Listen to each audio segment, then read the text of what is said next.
Welcome to CK Mallus.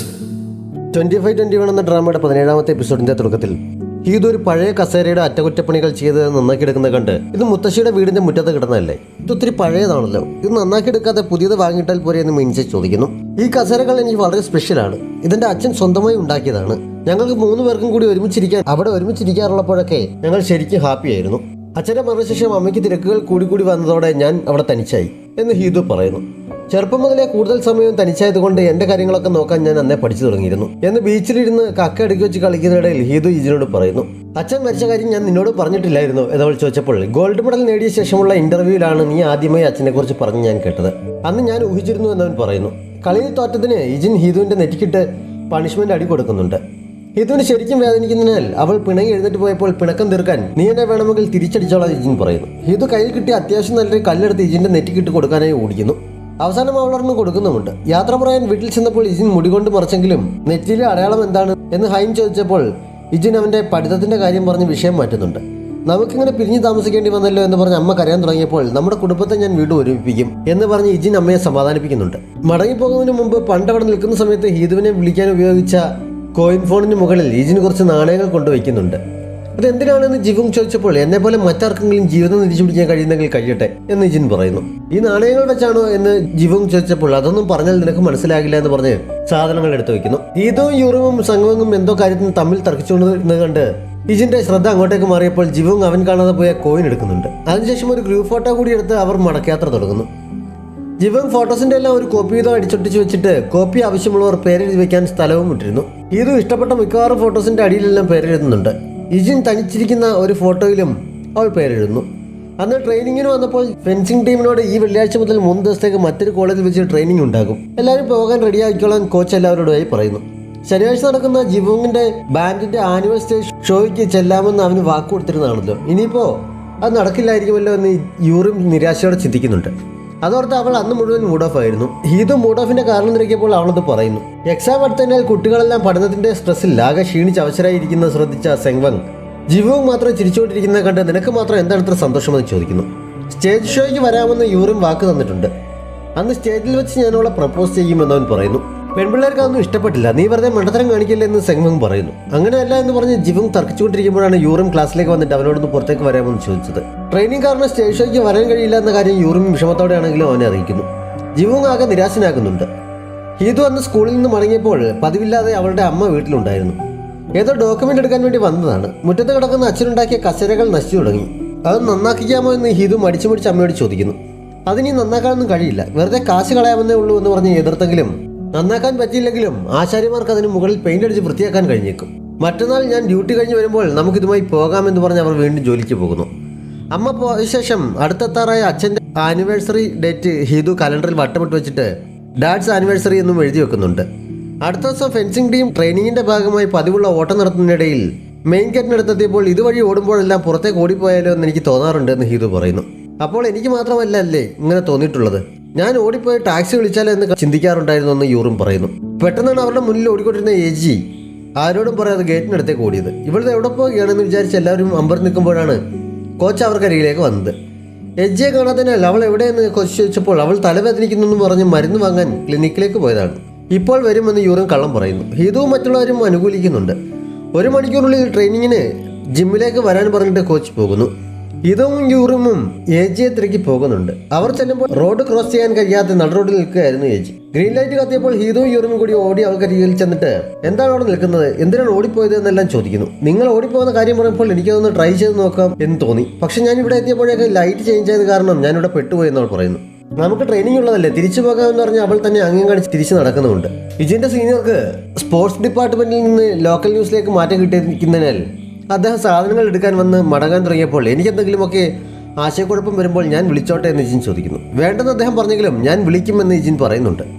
അന്ന് school വിട്ട് bus സ്റ്റോപ്പിലേക്ക് നടക്കുമ്പോൾ ഹീതുവും യൂറുമും ഏജിയെക്കുറിച്ച് സംസാരിക്കുന്നുണ്ട്. അവൾക്ക് കാര്യമായ എന്തോ പ്രശ്നമുണ്ട്, പക്ഷെ അത് നമ്മളോട് തുറന്നു പറയാൻ താല്പര്യമില്ല എന്ന് ഹീതു പറയുന്നു.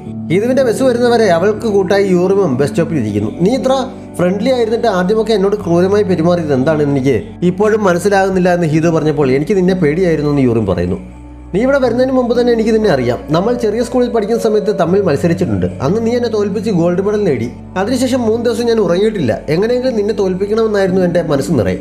അതിനുവേണ്ടി ഞാൻ ഒരുപാട് കഷ്ടപ്പെട്ടു. പക്ഷെ അടുത്ത വർഷം മത്സരത്തിൽ നിന്നെ പ്രതീക്ഷിച്ച് വന്ന ഞാൻ നീ എന്നേക്കാൾ ഒരുപാട് പുറകിലാണെന്ന് അറിഞ്ഞു. എനിക്കന്ന് ശരിക്കും നിരാശ തോന്നി. അന്ന് അവിടെ വെച്ചും ഞാൻ നിന്നെ കണ്ടിരുന്നു. പിന്നീട് കാണുന്നത് നീ ഇവിടെ ട്രാൻസ്ഫറായി വന്നപ്പോഴാണ്. നീ എൻ്റെ മുന്നിൽ വന്ന് എൻ്റെ ഫാനാണ് എന്ന് പറഞ്ഞപ്പോൾ നീ കാരണമാണല്ലോ ഞാൻ ഈ സ്ഥലത്ത് എത്തിയത് എന്നാണ് ഞാൻ ചിന്തിച്ചത്. ഗോൾഡ് മെഡലിസ്റ്റ് യൂറിമിൻ ആയിട്ട് പോലും. പക്ഷേ അപ്പോഴും നിന്നെ കണ്ടപ്പോൾ എൻ്റെ ഉള്ളിൽ പേടി തോന്നി എന്ന് യൂറിൻ പറയുന്നു. ഇത് അത്ഭുതത്തോടെയാണ് അതെല്ലാം കേട്ടിരുന്നത്. യൂറിമിനെ കണ്ടതായോ അവളെയാണെന്ന് തോൽപ്പിച്ചതെന്നോ ഒന്നും അവൾക്കറിയില്ലായിരുന്നു.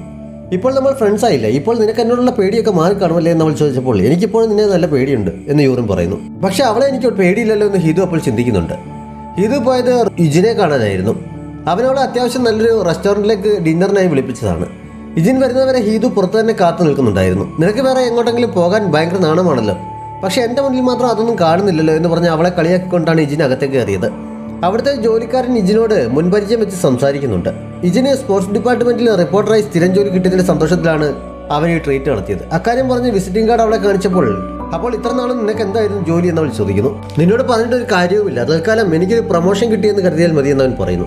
ഇത് സന്തോഷത്തോടെ ഉറക്കെ കൺഗ്രാറ്റ്സ് പറയുന്നത് കേട്ട് ചുറ്റുമിരുന്നവരെല്ലാം ശ്രദ്ധിക്കുന്നുണ്ട്. നമ്മൾ കയറി വന്നപ്പോൾ ഒരു ജോലിക്കാരൻ പരിചയമുള്ളവരെ സംസാരിച്ചില്ലേ, അയാളെ എങ്ങനെയാണ് പരിചയമെന്ന് ഹിതു പിന്നീട് ചോദിക്കുന്നു. മുമ്പ് ഞങ്ങൾ ഫാമിലിയായി ഇവിടെ സ്ഥിരം വരാറുണ്ടായിരുന്നു. അങ്ങനെയുള്ള പരിചയമാണെന്ന് അവൻ പറഞ്ഞപ്പോൾ നിനക്കെന്തായാലും കുറച്ച് നല്ല ഓർമ്മകളെങ്കിലും ഉണ്ടല്ലോ. എനിക്ക് അതുപോലുമില്ല. അച്ഛൻ്റെ ശബ്ദം ഞാനിപ്പോൾ മറന്നു തുടങ്ങിയിരിക്കുന്നു. കൂടുതൽ ഓർമ്മകൾ ഉണ്ടായിരുന്നെങ്കിൽ ചിലപ്പോൾ കുറച്ചുകൂടി വ്യക്തമായി ഓർത്തിരുന്നേനെ. അതുകൊണ്ട് നമ്മൾ ഒരുമിച്ചുള്ള ഓരോ നിമിഷവും കൂടുതൽ സൂക്ഷ്മതയോടെ ഓർത്തു വെക്കണമെന്ന് അവൾ പറയുന്നു. കൂടുതൽ ഓർമ്മകൾ ഉണ്ടാക്കാനായി ഭക്ഷണം കഴിഞ്ഞ് നമുക്ക് മറ്റൊരു സ്ഥലത്ത് കൂടി പോകണമെന്ന് ഹിതു പറയുന്നുണ്ട്. ഒരു സ്റ്റേഷനറി ഷോപ്പിലേക്കാണ് അവൾ അവനെ കൊണ്ടുപോയത്. സ്ക്രാച്ച് കാർഡ് പോലെയുള്ള ഒരു ലക്കി ഡ്രോയിൽ രണ്ടുപേരും മത്സരിച്ച് ഭാഗ്യം പരീക്ഷിക്കുന്നു. ട്രൈ അഗൈൻ കണ്ട് മടുത്തു തുടങ്ങിയപ്പോൾ ഒരു പെൻസിൽ ബോക്സ് ഗിഫ്റ്റ് അടിച്ചത് കണ്ട് രണ്ടുപേരും സന്തോഷം കൊണ്ട് തുള്ളിച്ചാടുന്നുണ്ട്. ഇജിന ബോക്സിൽ കുറെ പേന വെച്ച് അടുത്ത ദിവസം ജോലി സ്ഥലത്തും കൊണ്ടുപോകുന്നു. അവന്റെ ബോസ് അത് കണ്ടപ്പോൾ ജോലി സ്ഥിരമായതിന്റെ മാറ്റങ്ങളാണോ എന്ന് ചോദിച്ച് അവനെ കളിയാക്കുന്നുണ്ട്. എക്സാമിന്റെ പ്രിപ്പറേഷന്റെ സ്ട്രെസ് കാരണം ക്ലാസ്സിൽ പഠിച്ചുകൊണ്ടിരിക്കുന്ന ഒരു പയ്യൻ ഇടയ്ക്ക് എഴുന്നേറ്റ് ഒന്ന് അലറിയിട്ട് പുറത്തേക്ക് ഇറങ്ങിപ്പോകുന്നു. അവന് അലറാനുള്ള എനർജി എങ്കിലും ബാക്കിയുണ്ടല്ലോ എന്ന് പറഞ്ഞിട്ട് ക്ലാസ് ലീഡർ ആയതുകൊണ്ട് അവനെ എങ്ങോട്ടാണ് പോയതെന്ന് നോക്കേണ്ട കടമയുള്ളതിനാൽ സെങ്വങ് അവനെ തിരക്കി പുറത്തേക്ക് ഇറങ്ങി ചെന്നപ്പോഴാണ് മുമ്പ് ജിവുങ്ങിനെ അടിച്ച അതേ സാർ ആ പയ്യനെയും വേറെ രണ്ട് പിള്ളേരെയും ഒരു മൂലയ്ക്ക് പിടിച്ച് നിർത്തി ചോദ്യം ചെയ്യുന്ന അവൾ കണ്ടത്. അയാൾ അവരെ ബുക്ക് വെച്ച് അടിക്കുന്നുമുണ്ട്. സെങ്വങ് പെട്ടെന്ന് അദ്ദേഹത്തെ വിളിച്ചിട്ട് എനിക്കൊരു പ്രോബ്ലം സോൾവ് ചെയ്യാൻ പറ്റുന്നില്ല, അതൊന്ന് പറഞ്ഞ് ക്ലിയർ ചെയ്ത് തരുമോ എന്ന് ചോദിക്കുന്നുണ്ട്. ടോപ്പ് സ്റ്റുഡന്റ് വിളിച്ചാൽ പോകാതിരിക്കുന്നത് എങ്ങനെയാണെന്ന് പറഞ്ഞ അയാൾ അവളുടെ കൂടെ ചെല്ലുന്നതിനാൽ തൽക്കാലം അവന്മാർ അടിയിൽ നിന്ന് രക്ഷപ്പെട്ടു. സെങ്വങ്ങിന്റെ ഉദ്ദേശവും അത് തന്നെയായിരുന്നു. കസേര നന്നാക്കാൻ പോകാൻ അമ്മ വരാമെന്ന് പറഞ്ഞിരിക്കുന്ന ദിവസമായതിനാൽ ഹീതു സന്തോഷത്തോടെ വീട്ടിലേക്ക് നടക്കുമ്പോഴാണ് മരപ്പണിക്കാരൻ ഷോപ്പ് അടയ്ക്കാൻ തുടങ്ങുന്ന അവൾ കണ്ടത്. ഞാനും അമ്മയും കൂടി ഒരു സാധനം നന്നാക്കാൻ കൊണ്ടുവരാനിരിക്കുകയായിരുന്നു, ഒന്ന് വെയിറ്റ് ചെയ്യാൻ പറ്റുമോ എന്ന് ഹീതു അയാളോട് ചോദിക്കുന്നു. എങ്കിൽ ഞാൻ 1 മണിക്കൂർ കൂടി ഇരിക്കാം എന്ന് അയാൾ പറയുന്നതിനാൽ അതിനുള്ളിൽ വരാമെന്ന് പറഞ്ഞ് അവൾ പോകുന്നു. ഹീതുവിൻ്റെ അമ്മയ്ക്ക് അന്നൊരു ടീം ഗെറ്റ് ടുഗദർ ഉണ്ടായിരുന്നു. അതിൻ്റെ ഭാഗമായി അവർ കുറച്ച് മദ്യപിക്കുന്നുമുണ്ട്. ഇടയ്ക്ക് അവർ കാറ്റ് കൊള്ളാനായി പുറത്തിറങ്ങി നിന്നപ്പോഴാണ് സ്റ്റേഷനിലേക്ക് പോകാൻ വന്ന ഇജിൻ അവരെ കണ്ടത്. അവൻ പോയൊരു ഹാങ് ഓവർ ഡ്രിങ്ക് അവർക്ക് വാങ്ങിക്കൊണ്ട് കൊടുക്കുന്നുണ്ട്. ഹീതുവിനെ ട്രിപ്പിനെ വിട്ടതിനുള്ള നന്ദി സൂചകമാണ് എന്നും അവൻ പറയുന്നു. അവന് സ്പോർട്സ് റിപ്പോർട്ടറായി ജോലി സ്ഥിരമായതിന് അവർ അവനെ അഭിനന്ദിക്കുന്നുണ്ട്. റിപ്പോർട്ടർ ആവുക എന്നതായിരുന്നോ നിന്റെ ഡ്രീം എന്ന് അവർ ചോദിച്ചപ്പോൾ എനിക്കങ്ങനെ ഡ്രീം ഒന്നുമില്ല, അതുമാത്രമല്ല ഡ്രീം നേടിയെടുക്കാൻ കഴിഞ്ഞില്ല എന്ന് കരുതി ജീവിതത്തിൽ തോറ്റുപോയി എന്നോ ഡ്രീം നേടിയാൽ അത് ജീവിതത്തിൽ വിജയിച്ചോ എന്നോ പറയാൻ കഴിയില്ല. ഇപ്പോൾ ഈ ജോലി നന്നായി ചെയ്യണമെന്ന് മാത്രമേ ഞാൻ ആഗ്രഹിക്കുന്നുള്ളൂ എന്ന് അവൻ പറയുന്നു. അവരുടെ ഡ്രീം എന്താണെന്ന് ഇജിൻ തിരിച്ചും ചോദിക്കുന്നു.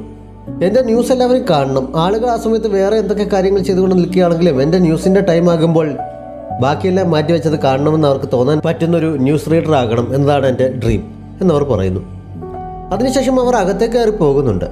ഇജിൻ ആരാധനയോടെയാണ് അവർ പറഞ്ഞത് കേട്ടു നിന്നത്.